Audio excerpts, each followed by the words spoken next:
Max, what has the last 3 months or so been like? You did really well at the combine, had a good Senior Bowl. Just what has the last 3 months been like? Just all. It's been great. For the last 3 months, I've been in Fort Lauderdale, Florida, at XBE, training with Tony Vellotti and Matt Gates. It's a great group of guys over there. Like we had a lot of competition. You know, we had Nate Wiggins, Quinyon Mitchell over there. Just to throw some names out there. So it was great just competing with them. I knew I was going to be at with my numbers, and it was just great to put that on display come the combine.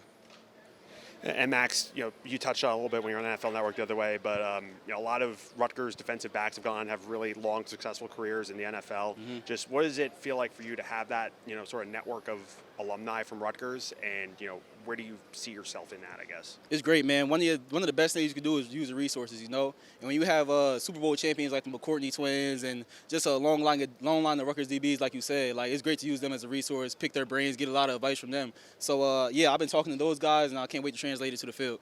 Max, what would you bring to an NFL team? Versatility for sure. Like I said in Good Morning Football, I'm the most versatile player in the draft. I don't only show up on defense. Of course, I had 8 picks. That's tied for first. I've been all the DBs in the draft, all the corners in the draft, rather. And but I show up on special teams too. So I feel like I'm the most valuable player in this draft.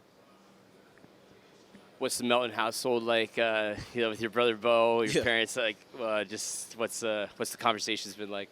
It's been great. They all knew what I could do. They all knew what I was capable of, and it was just great to put that on display for everybody. But in between the household, like we all knew what we were all capable of. So just put that on display so the world could see. It was a great feeling.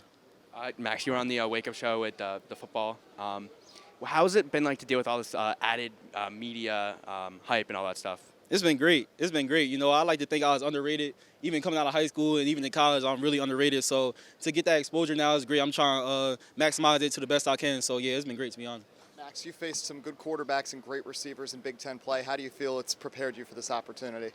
Big Ten has the best wide receivers, Big Ten and SEC has the best wide receivers and just the best football in general. So just go against those guys. I know I'm getting very prepared for the league, and I'm good for whatever comes my way.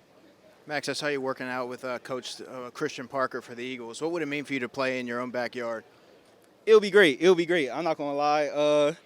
Eagles have been a rival with my team for a while, the 49ers, but it'll be great. I'm down to play for whatever team picks me. If they have the trust in me, I have the trust in them, and it's going to work out at the end of the day. Max, we just talked about the DBs that have come out of Rutgers and been successful. Why do you think that is? What do you think it is about playing for Coach Schiano, playing here at Rutgers, that makes DBs so successful at the next level? It's our culture. The number one thing is our culture. Family, trust, chop. Family, forget about me, I love you. Trust, 100% honesty. Do what you're supposed to do when you're supposed to do in chop.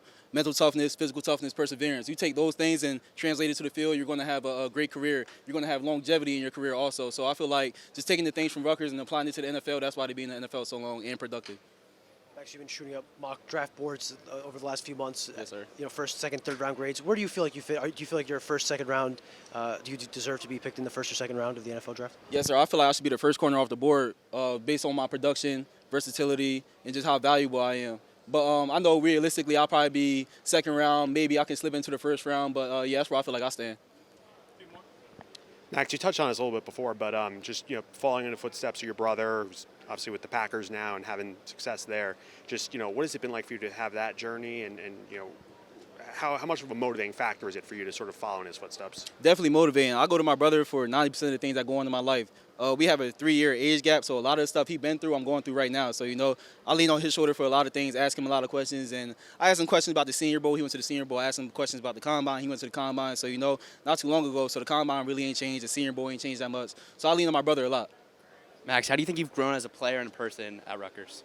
A lot. I came in immature, selfish little freshman, just like 90% of freshmen coming in the nation. But just being under Greg Schiano, it's a tight ship over here. It's not easy to play for Greg Schiano or in this scheme or for this culture. You have to be more than just a football player. You have to be a great person also. So I feel like that really made me into the man I am today.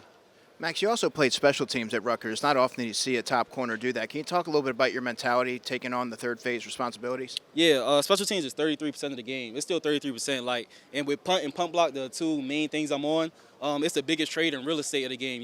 If you get, just to translate to the NFL, if you have a bad punt and you get Patrick Mahomes the ball on the plus 40-yard line, it's 6 points every time. You can't do that. So I feel like it's very important. It's not talked about enough. So, and Coach Schiano really emphasized it enough in our meetings to where we took it serious when it translated to the field. And we had the best punt team, I believe, 3 out of the 4 years, 0 return yards 1 year. That was unheard of. Literally the best punt team to ever play in college football. That was some of the best stats. So, yeah, I feel like it's a very important part of the game. Thanks, Max. Yes, sir. Appreciate y'all. Yes, sir.